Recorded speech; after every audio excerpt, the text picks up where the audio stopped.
Welcome back to the channel, everyone. So I bought a Subaru Outback, as some of you with a keen eye already detected from a few of my previous videos. Well, I'm very happy, and today I'm going to tell you first why I bought it compared to other options that I had and some of those that you suggested, what I immediately like about it, and I'll try to make it as non-ranty as I can, but you know me, it might get a bit ranty, and some of those things that could be better, I can tell you straight up, okay? Why I bought this? I bought this because I wanted a Japanese vehicle, and that would depreciate slower, that would retain value, that would have built-in quality. My purchase of the Toyota Kluger fell through, and I still wanted to stick with the Japanese vehicle. I looked at a few options. I inquired with you, my friends, as well. Some of you suggested Mitsubishi Outlander, some of you suggested Mazdas and other kind of stuff. I didn't go that way because out of the options available to me and within my price range, and those that were available for delivery, I didn't want to sit and wait for a long time. Subaru looked the most interesting, and that brings me to the first point. I love what it looks like. Not generally Subaru, not generally Outback. This particular model, which is Subaru Sport in Australia. I love the solid roof rails. I love the blackened out wheels. I love the unpainted plastic kind of protective shields above the wheel arches. I love all of that. I love slightly lifted back of it. It makes it look more aggressive. It makes it look a little off-roady, I dare say. And it also has a massive clearance of unloaded vehicle of 23 centimeters. That's the clearance. It's massive. It has leatherette features. I don't think it's real leather, but it's leatherette seats. It's very nice leatherette wrapped steering wheel. Yeah, the quality of interior, absolutely no questions. Beautiful, fantastic. And that, keep in mind, brings us to another point that is very closely linked, is the fact that I get all of this Japanese-made beauty for about $10,000 cheaper than I would have gotten a bare bones Toyota Kluger GX. All-wheel drive, but plastic inside, manual adjustments of everything, while here you get all the quality of life for about $10,000 cheaper. I'm sure even the most snobbish of you will probably say, oh, well, yeah, I guess that's a worthy comparison and a difference and a plus towards this car compared to the others. I love it. I love it.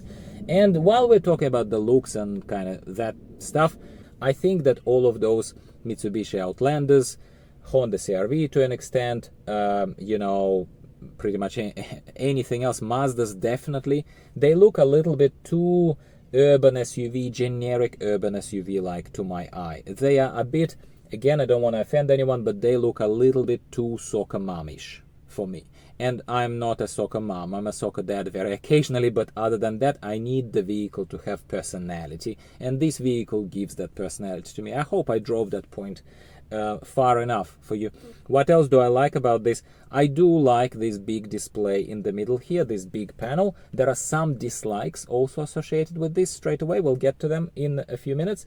But I do like it generally. I think it makes the car look modern. I think it makes the car, it also has a lot of functionality in it that I'm going to get to in a second. So yeah, I quite like this screen. Speaks for itself. Massive big screen, very reachable. Usability is very, very good.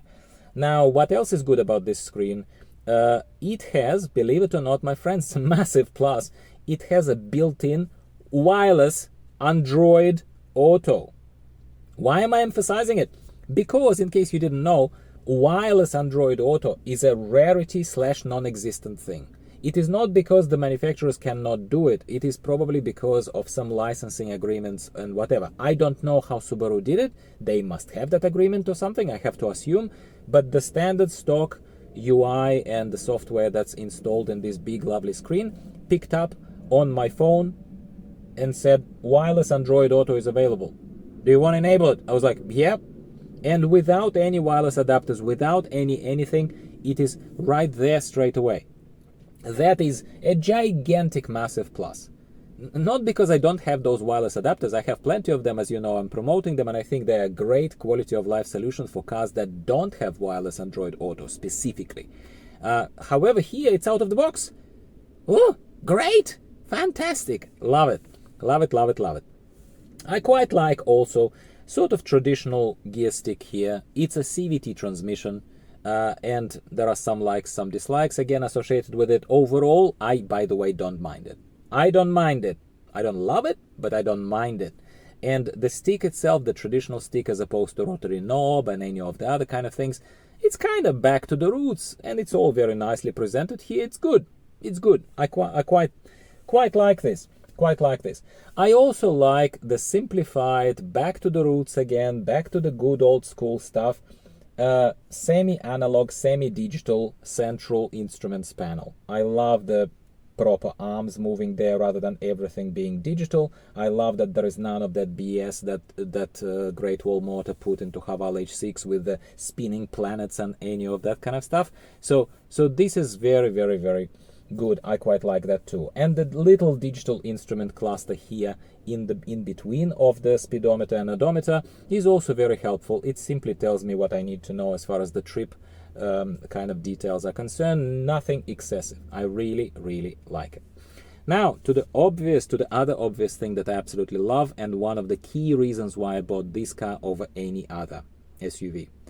It is the massive amount of space at the back. I will have a separate video, especially if you tell me in the comments down below that you want me to talk to you about that. And it's so much horizontal space for a person of my height of 175 centimeters to camp in the car, and that's one of my hobbies. That's the season is coming now for the summer season, and I'm preparing for it. I can put a mattress at the back there, my friends. I can put a mattress. And it's comfortable too, because I tested it. So I absolutely love it. And all those lovely other SUVs, they are falling a bit short of it. They are, unless you're getting a massive, very expensive 7-seater, then other than maybe LDV D90 from the cheap 7-seaters that I can think of, but that is not a Japanese vehicle. So then I start dropping on some other elements.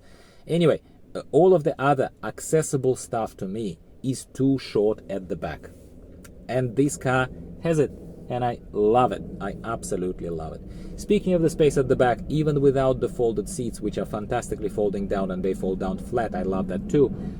Just even for the rear passenger seats, when the passengers are sitting there, when I have kids sitting there, first of all, the back of the rear seat is adjustable. It is not always in this position. You can actually adjust it and make it even a bit more comfortable if it's a long trip. They can actually lean back a little bit. That is not in every car, and that's fantastic that Subaru has it there.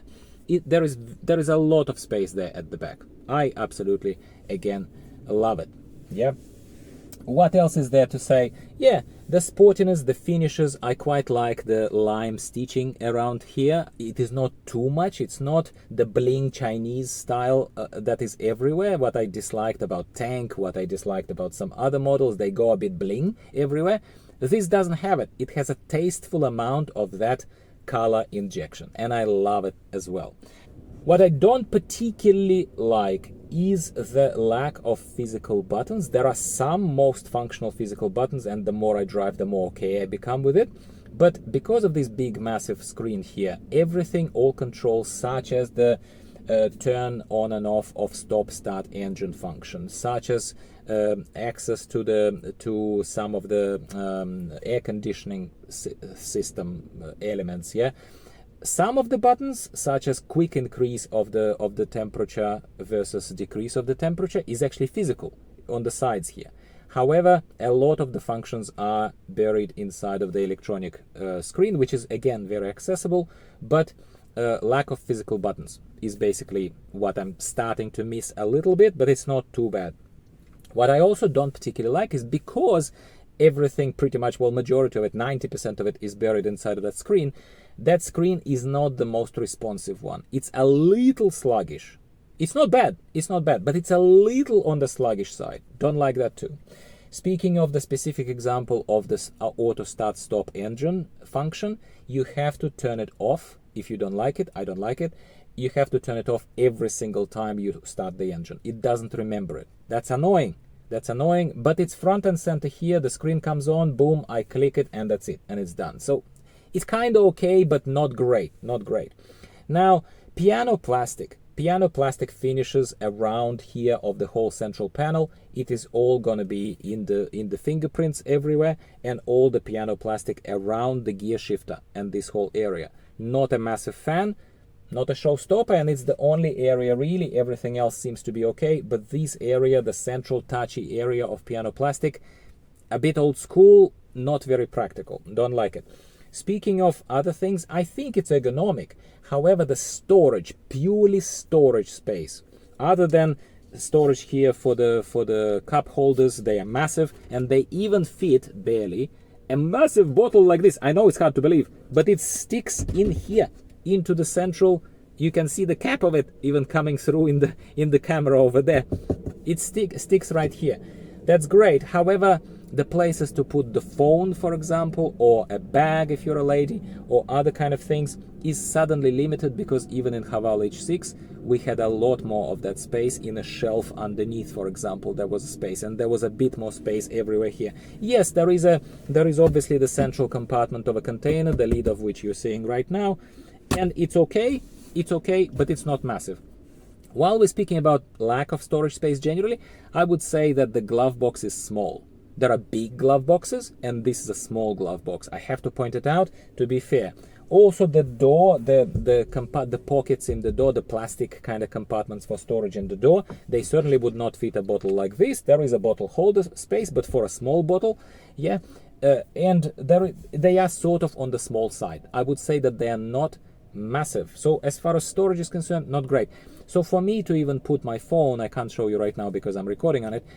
For me to put my phone, I had to fit a sticky, unoffensive kind of thing that I bought off eBay, which I actually quite like. It's a magnetic phone holder, so I kind of placed it out of my field of view to the other side, to the passenger side of the edge of the screen, of the central screen, where it nicely sits, and it allows me to just magnetically put my phone there, and then at least I don't need to care about my phone, especially if you have a largish phone like me, not something tiny to be tucked in. So that's kind of where the main sort of dislike so far is. Other than that, I really enjoy everything, and of course more is to be revealed. Other things that are starting to emerge, but I'm reserving my judgment yet, is the car is on a thirsty side. It's not a particularly economical vehicle, simply because it's a constant all-wheel drive mode. Of course, a constant all-wheel drive mode would always consume more petrol than something else, and it's a petrol engine. Speaking of the engine, I actually like the performance. I think it's fine. It's a 2.5 petrol engine, naturally aspirated engine, not a turbo engine. It's not a 2.4 XT. It's a 2.5 naturally aspirated petrol engine. It's okay, but it's going to be on the thirsty side. I already understand it, and we'll talk about fuel economy in some other video. But yeah, I'm neutral about it. I would have liked a turbo petrol. It was not offered in this model even as an option. It's not like I even cheapened out and went for this. It was not even offered. So I can only assume that Subaru just didn't have anything on offer that would have that option for me. It is what it is. What can I do? Not a tremendously massive fan of that. Everything else, look, I would be nitpicking right now, but I probably will spend a bit more time with the vehicle before I talk to you about it.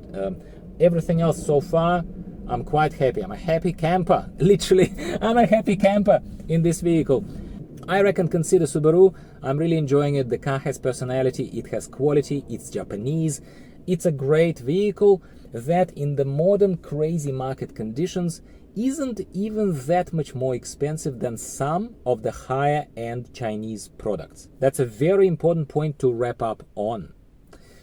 What am I talking about? Well, I've just reviewed very recently the new addition to our market, Chery Tiggo 7 Pro. Take a look at that video if you haven't seen it. That's an example of the latest, packed with electronics, reasonably nice SUV that came to the market from Chery Australia. Good car, but in the top version that throws a bit few more blings at you, such as the panoramic sunroof. This doesn't have it, let's be fair where it's fair. But it's a Chinese product from Chery that is known in some other countries, but not so much in Australia. My point is that you can get that car for 45,000 Australian dollars at the moment of recording of this video, while this car you can get at a ballpark of 50. And it's a Japanese Subaru, okay? So my point is that when that gap between a nice but Chinese-made, not particularly known product and a Japanese-made, very well-known product is shrinking.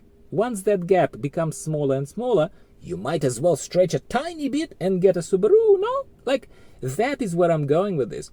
Topic for another time. Maybe we'll have a very nice, stimulating conversation in the comments down below about this, which will prompt further follow-up video from me. Would love to talk to you about this. But for now, we're going to wrap up. It's already a long video. Thank you especially to those of you who have watched the whole way through. There are only a handful of you. I can see you on Google Analytics reports, and I really appreciate your support. Thanks for watching. I'll talk to you next time about something else, most likely Subaru related. Goodbye for now.